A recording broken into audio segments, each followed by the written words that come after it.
வணக்கங்க. இப்போ வந்துட்டு நான் உங்ககிட்ட இந்த வீடியோ எதுக்காக நான் ஷேர் பண்ணுறேன்னா, மோடி யார், மோடிக்கும் இலுமினாட்டிக்கும் என்ன சம்மந்தம்னு சொல்லிட்டு நீங்கள் போய்ட்டு கூகுளில் போய்ட்டு சும்மா சர்ச் பண்ணிங்கனாலே உங்களுக்கு தெரிஞ்சு போயிருங்க. மோடிக்கு இலுமினாட்டிக்கு என்ன சம்மந்தம். Is the one of the member in Illuminati. ஒரு one of the member in Illuminati. அது இல்லாமல் நிறைய பேர் இருக்காங்க. எக்ஸாம்பிளுக்கு சொல்லப்போனால் ஷோ வந்துட்டு அவர் வந்துட்டு அதில் பெரிய ஏஜென்ட்டு. அவருக்கு கீழே தான் எல்லாருமே தமிழ்நாட்டில். அவர் தான் first one of the agent. அப்புறம் ரஜினிகாந்த். லாஸ்ட்டாக வந்துட்டு சொல்லப்போனால் செத்து போன ஆளுங்களில் நீங்கள் கணக்கெடுத்தீங்கன்னா மைக்கேல் ஜாக்சனு, ப்ரூஸ்லி, இவங்களாம் வந்துட்டு செத்து போனது நார்மலாக செத்து போனோம் எல்லாம் நினைக்கிறீங்க. அவங்களாம் வந்துட்டு இலுமினாட்டியோட ஒரு மெம்பர். அவங்க கொஞ்சம் எகெயின்ஸ்டாக மாறினதுனால தான் அவங்களே கொன்னுட்டு மேட்ரை க்ளோஸ் பண்ணிட்டாங்க. இப்போ லாஸ்ட்டாக ஜார்ஜ் டபிள்யூ புஷ் வந்துட்டு எதுக்காக சதாம் ஹுசைனை கொன்னாரு, எதுக்காக வந்துட்டு அந்த ட்ரேடு சென்டர் மேலே விமானம் அடிக்கப்பட்டது, இதெல்லாம் யோசிச்சு பார்த்தீங்கன்னா டெரரிசம் அப்படின்னு எல்லாமே நினச்சிட்டு இருக்காங்க. இல்லை, டோட்டல் வேர்ல்டு கொலாப்ஸ் ஆகணும், ஒரு பக்கமாக திரும்பணும் அப்படிங்கிறதுக்காக தான் வந்துட்டு ஜார்ஜ் புஷ்னாலேயே உருவாக்கப்பட்டு அங்கே அடித்து பெரிய ஒரு டெரரிசம் உண்டு பண்ணப்பட்ட மாதிரி காமிச்சாங்க. உலகத்தில் எல்லா இடத்துலையுமே வெடி வெடிக்குங்க. ஆனால் இஸ்ரேலில் மட்டும் வெடி வெடிக்காது. ஏன்னா எல்லாமே பண்ணுறதே அவங்க தான். இஸ்ரேலுங்கிற இலுமினாட்டி.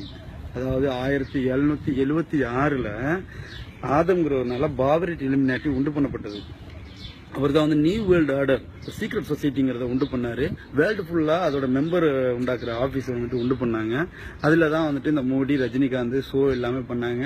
மோடி அதிகபட்சம் தமிழ்நாட்டுக்கு வந்தாருன்னா ஷோவை பார்க்காம போகவே மாட்டாருங்க. ஏன்னா அவர் தான் பிக் ஏஜென்ட். அவர் இப்போ செத்து போயிட்டாரு.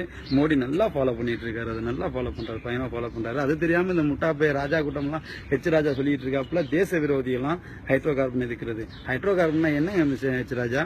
நான் இப்போ பஸ்ஸை ஸ்டார்ட் பண்ணிட்டு ரேஸ் கொடுத்தேன்னா பின்னாடி புகையாக வரும் பாருங்க. அதை பிடிச்சிங்கன்னா அதில் நீங்கள் பிரிச்சு எடுக்கலாம் ஹைட்ரோ கார்பன். அதை வச்சு என்ன பண்ண போறீங்க? அந்த பேரில் வந்துட்டு நீங்கள் மீத்தேன் எடுக்கலாம் ட்ரை பண்ணிட்டு இருக்காங்க. அந்த மீத்தேன் எடுக்காங்கன்னா நிலத்தண்ணியில் உள்ள தண்ணி எல்லாத்தையுமே உறிஞ்சி எடுத்துருவாங்க. எதுக்காக உறிஞ்சி எடுக்கிறாங்க?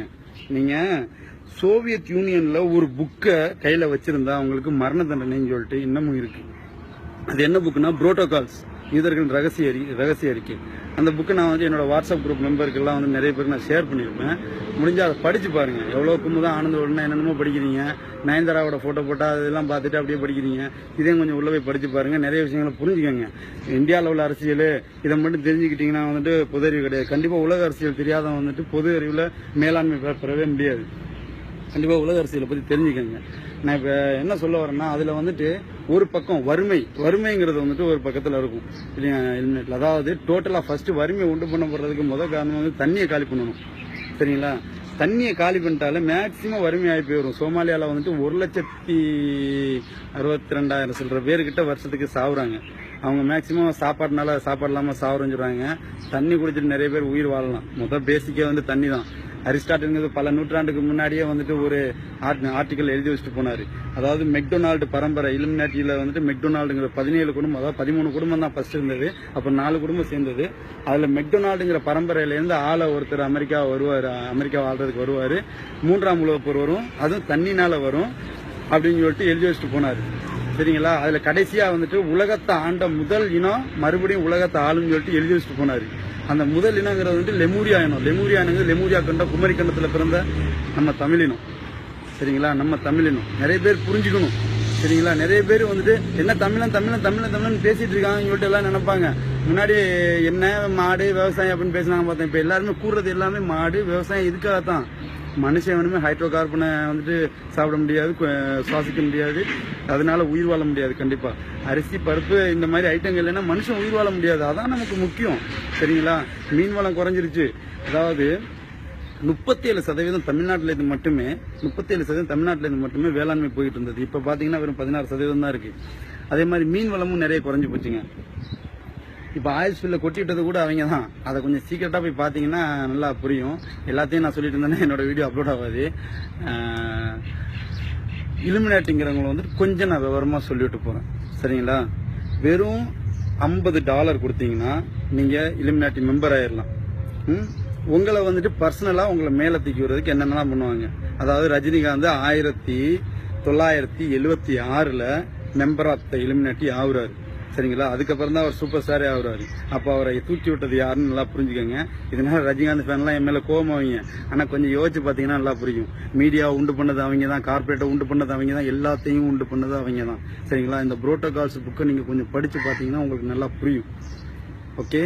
அவங்களோட ஒரே ஒரு எண்ணம் உலகத்தை ஆண்ட முதல் இனம் யூதர்கள்னு அவங்க தான் சொல்கிறாங்க. ஆனால் முதல்ல உண்டுபட்டப்பட்ட இனம் வந்துட்டு தமிழ் இனம். சரிங்களா. தமிழ்நாட்டில் மெயினாக வச்சு அடிச்சிட்டு இருக்கிறது காரணம் வந்துட்டு தமிழ் இனங்கிறது ஒன்று அழியணும். சரிங்களா. அவங்க எப்படியாவது இதை நீங்கள் எப்படி சொல்கிறது, குரானில் எல்லா இடத்துலையுமே அதை பற்றி எல்லாருமே பதிவு பண்ணியிருப்பாங்க. நிறைய பேர் அதை படிச்சுட்டு இது என்னன்னு அதை வந்துட்டு கண்டுக்காமல் இருக்காங்களே தவிர உலக அரசியலை பற்றி புரிஞ்சுக்கிறது கிடையாது. எதுக்காக சொல்ல வரேன்னா, இப்போ கடைசியாக நெடுவாசலில் பண்ணிக்கிட்டு இருக்கிறது வந்துட்டு நம்மளை மொத்தமாக அழிக்கிறதுக்கு உண்டான ஒரு விஷயம். ஹைட்ரோ கார்பன்கிற பேரில் மீத்தேன் எடுக்க போகிறாங்க. மீத்தேன் எடுக்கிறது ஓப்பன் மண்ணுக்குள்ள மீத்தேனை உறிஞ்சி எடுக்கிறது. அதாவது பைப்பை விட்டுட்டு கீழே எந்த ஒரு சேஃப்டியுமே கிடையாது, ஓப்பன் எடுப்பாங்க. பிளாஸ்ட் ஆனால் பக்கத்தில் பல கிலோமீட்டர் வரைக்கும் நிறைய பேர் செத்துருவாங்க. நிலத்தடி நீரை மொத்தத்தையும் உறிஞ்சிட்டா மண் அடுக்கு என்னாவும் இறுகி அப்படியே சிமெண்ட் மாதிரி ஆகிடும். அதுக்கப்புறம் நிலநடுக்கம் வர்றதுக்கு அதிக சான்ஸ் இருக்குது. சரிங்களா. லாவா கிளம்புறது கூட அதிக சான்ஸ் இருக்குது. இதனால உலக அரசியலை புரிஞ்சுக்கிட்டு யார் பக்கம் நிற்கணும் என்ன பண்ணணும்னு புரிஞ்சுக்கங்க. தயவு செஞ்சு மோடியோட ஒரு மோசமான இந்த ஒரு கவர்மெண்ட்டை கொஞ்சம் ஆராய்ஞ்சு யோசிச்சு பாருங்க. அந்த யார் பின்னாடி இவ்வளோ பண்ணிக்கிட்டு இருக்காரு அப்படிங்கிறது. இலுமினாட்டிங்கிற ஒரு கூட்டத்தை பற்றி தெரியாமல் நீங்கள் இருந்தீங்கன்னா கண்டிப்பாக கடைசி வரைக்கும் ஏடிஎம்கே, டிஎம்கே, பிஜேபி, காங்கிரஸ் இப்படி ஓட்டை குத்திக்கிட்டு தான் இருப்பீங்க. நமக்கு எது முக்கியம், நம்மளை யார் பாப்பா, அதை தெரிஞ்சுக்கிட்டு இனிமே வரப்போகிற ஒவ்வொரு எலெக்ஷன்லையாவது நல்லபடியாக யோசிச்சு மண்டையோட ஓட்டு போடுங்க. செஞ்சு ஓட்டு போடுங்க. ஹெச்ராஜா அவர்கிட்ட நான் ஒன்று சொல்லிக்கிறேன். இந்த மாதிரி சும்மா காமெடி பண்ணிட்டு இருக்க வேலைலாம் வேணாம், ஓடி போயிருங்க. சரிங்களா. கங்கை தண்ணியை வந்துட்டு பாக்கெட் போட்டு போஸ்ட் ஆஃபீஸில் விற்கிறோன்னு சொல்லிட்டு உங்ககிட்ட பாத்ரூம் தண்ணியை விற்கிறது, இந்த ஹைட்ரோ கார்பன் எடுக்கிற தடுக்கிறவங்கன்னா தேச விரோதிகள்னு சொல்கிறது. எங்கள் ஊருக்கு வந்து பாரியா எல்லாருமே வந்துட்டு ஹிந்து முஸ்லீம் எவ்வளோ ஃப்ரெண்ட்லியாக இருக்காங்கன்னு அதை முதல்ல தெரிஞ்சுக்க. சரியா. எவனாவது ஒருத்தனை வந்துட்டு நெஞ்சு மேலே கையை வச்சு சொல்லு. ஒரு வராது ஒரு இந்து ஒரு முஸ்லீம் கூட ஃப்ரெண்டாக இல்லாமலோ, ஒரு முஸ்லீம் ஒரு இந்து கூட ஃப்ரெண்டாக இல்லாமலே இருந்திருப்பான் தமிழ்நாட்டில். சும்மா தேவையில்லாத பிரச்சனைலாம் கிளப்பி விட்டு தமிழ்நாட்டில் இந்த மாதிரி பிரச்சனையை கிளப்பி விட்டுட்டு இருக்காது. அதெல்லாம் இங்கே நடக்காது. சரியா. நெடுவாசலில் எடுக்கவும் விட மாட்டாங்கன்னா தமிழ் மக்கள். நம்ம நாட்டை காப்பாற்ற வேண்டியது நம்ம கையில் தான் இருக்குது. நமக்கு நாமே காவலர். நாமளே பாதுகாத்துக்கிட்டா மட்டும்தான் உண்டு. எலெக்ஷன் வரும். அந்த எலெக்ஷன் டயத்தில் எல்லாரும் உங்கள் பவரை காட்டுங்க. சரிங்களா. இப்போ நம்ம தடுக்க வேண்டியது Neduvasal. We save Nedwasal. We save Nedwasal. We save Nedwasal. வணக்கம்.